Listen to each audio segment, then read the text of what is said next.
The day the judge signed the papers, I felt something inside me go quiet. Not loud. Not dramatic. Just quiet. Rhett didn't look at me when we stood up to leave the courtroom. He adjusted his cufflinks like this was another business meeting, like 12 years of marriage had been nothing more than a contract he was done with. I remember staring at the back of his head and realizing I didn't recognize the man I had defended for so long. Outside, the air was cold and dry. I had nowhere to go except a short-term rental I'd booked the night before. 2 suitcases sat in the trunk of my car. Everything else, furniture, framed memories, the life we built, was staying with him. I drove without turning on the radio. The silence felt honest. When I reached the apartment, I sat on the edge of the bed and looked at my hands. They were steady. That surprised me. I thought I would be shaking, crying, begging the universe to rewind time. Instead, I felt something different. If he believed this was the end of my story, he didn't know me at all. And for the first time that day, I let myself think, maybe losing everything was the only way I'd finally see who I really was.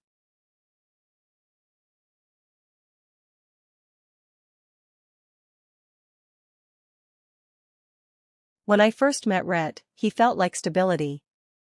I had grown up in a house where doors slammed and bills went unpaid, where nothing lasted long enough to feel safe. Rhett was the opposite. He planned ahead. He spoke calmly. He always seemed in control. Being with him felt like stepping into solid ground after years of standing on something shaky. When we started the landscaping company, it felt like building a future with our own hands. I handled the calls, the invoices, the contracts. I liked talking to clients and organizing numbers. Rhett preferred being outdoors, managing crews and equipment. We worked well together, or at least that's what I believed. People used to tell us we were a strong team. We were busy, growing, and always exhausted in that proud kind of way. Looking back, I can see the small changes. Rhett would slide documents across the table and say it was easier if everything stayed under his name. He told me it would simplify taxes and protect us from risk. I didn't argue. I trusted him. He also started questioning the people I talked to. He said some contacts weren't necessary, that I didn't need outside opinions. Even my friendship with Maren slowly became something he criticized. I thought compromise meant loyalty. I thought trust meant silence. The woman who handed me the envelope wouldn't meet my eyes. She asked for my name, confirmed it, and walked away. I stood there in the office lobby, still holding a client file in my other hand, feeling like the floor had shifted under me. I took the papers into my office and closed the door. My chest felt tight, but my mind was clear. Page after page, I read through legal language that felt cold and distant. Dates stood out to me. Signatures. Transfers. Changes I didn't remember agreeing to. The timeline told its own story. While we were having dinner together, while we were planning next season's contracts, while he was telling me everything was fine, he had already been separating me from the life we built. That evening, I went home and asked him directly. I didn't yell. I just asked why. He leaned back like he had been waiting for this moment. There was no guilt on his face, no hesitation. He spoke like someone explaining a simple fact. When he finished, I understood something clearly. This wasn't sudden. It was calculated. And for the first time, I realized I had been standing beside a stranger. The hearings dragged on for months. Every session felt like standing still while someone slowly erased my name from my own life.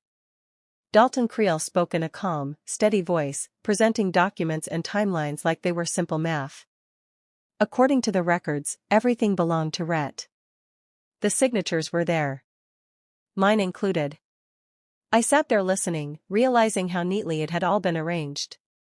When it was over, there was no dramatic ending. Just a final decision and a quiet room. I packed what was left of my things into 2 suitcases and loaded them into my old sedan. $3,000 sat in my bank account. That was all I had to start over. The rental outside Spokane was small and plain. Beige walls, thin carpet, a single window facing a parking lot. The first night, the silence pressed in on me. No phones ringing. No crew updates.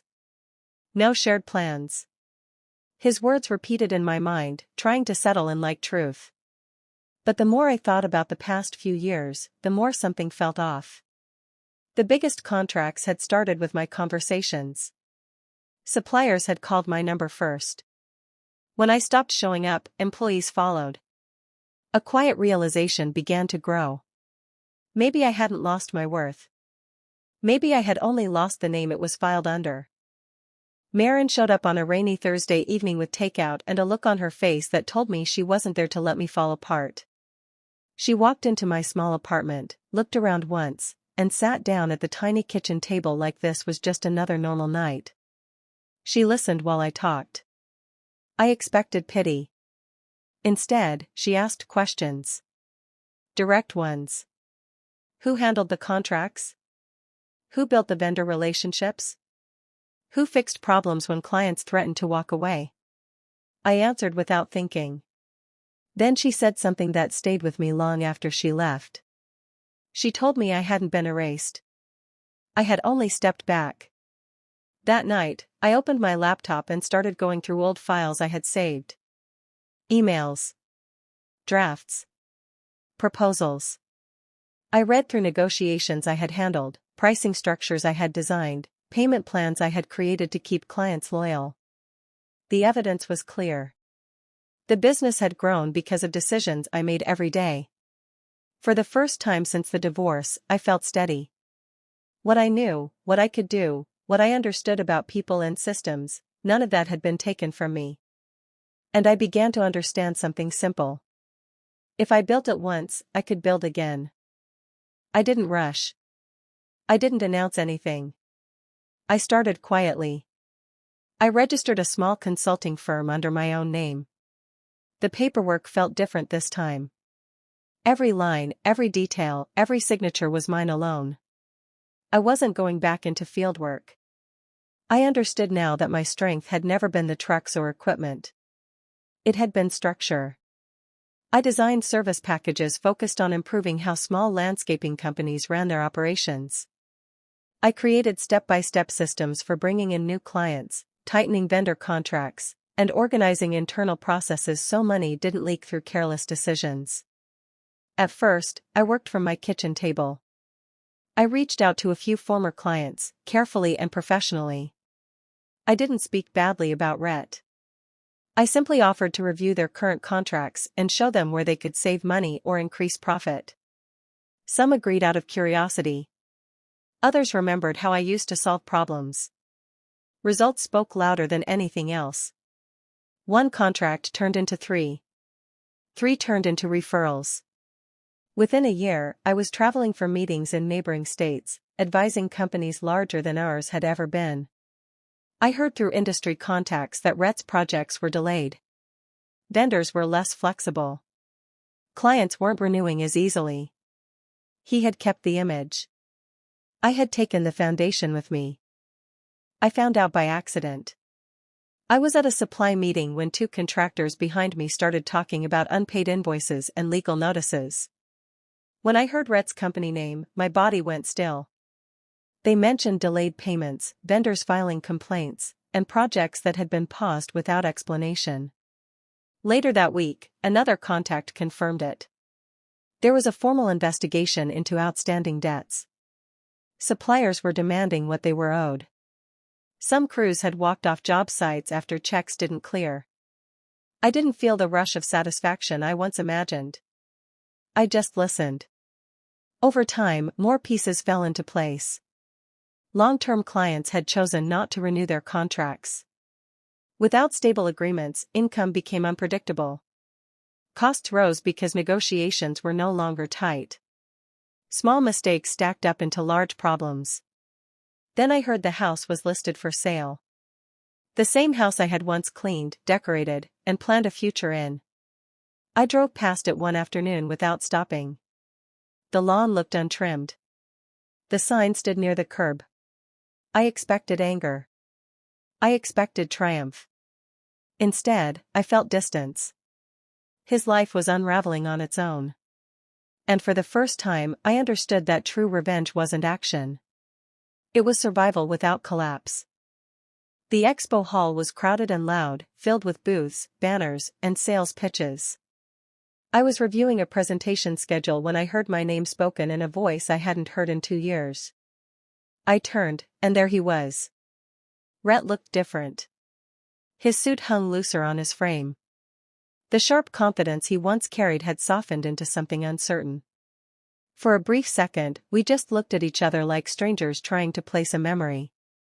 He stepped closer and said he hadn't expected to see me there. His eyes scanned the badge around my neck, reading the company name printed under mine. I watched the realization settle in. He admitted he had misjudged me. The words came out carefully, like he had practiced them. I answered calmly. I told him he hadn't misjudged me. He had misjudged the work itself. There was a pause. Then he shifted the conversation toward possibilities. Working together again. Combining strengths. Starting fresh. I listened without reacting. As he spoke, I noticed something clear inside myself. No anger. No longing. No urge to prove anything. Just stillness. When I finally excused myself for my next meeting, I walked away steady. And that was the moment I knew I had already won. The news came in a short industry bulletin. Rhett had filed for bankruptcy protection. There was no public statement, no dramatic announcement. Just a formal notice and a list of affected contracts. One of those contracts caught my attention immediately. It was a large commercial maintenance agreement with a regional property group. I remembered the first time we had discussed it years ago. He had told me it was too complex for me to fully grasp. I had stayed quiet back then. Now the contract was open for legal bidding. I reviewed the numbers carefully. The structure was flawed, but the potential was strong if managed correctly. I prepared a detailed proposal, focusing on efficiency, cost control, and long-term stability. When the decision came through, the contract was awarded to my firm. It wasn't personal. It was strategic. Over the next year, my company expanded into additional states. I hired analysts and project managers. I was invited to speak at regional trade conferences about improving operational systems and protecting business ownership. When I stood at those podiums, I didn't talk about my past. I didn't mention failure or betrayal. I spoke about building foundations that can't be quietly taken away. And I meant every word. 3 years passed faster than I expected. The day I signed the papers for my new home, I stood alone in the empty living room and let the quiet settle around me. This silence felt different from the one in that small rental years ago. This one felt earned. Every wall, every payment, every decision carried my name. My company now operated in multiple states. I had a team I trusted and systems that worked without chaos. My income was steady. My future was stable. No one else's signature controlled it. Sometimes people asked if I regretted anything. I don't. He kept the old house. He kept the original company name. He kept the accounts that once defined our life together. What he couldn't take was what actually built those things. He couldn't take my ability to see problems before they grew. He couldn't take my discipline. He couldn't take the strength I found when I had nothing left to stand on. Looking back, I understand something clearly. He thought winning meant possession. I learned winning meant ownership of myself. When he walked away believing he had taken everything that mattered, he never realized the most valuable part was never his to begin with. And that was the difference between us.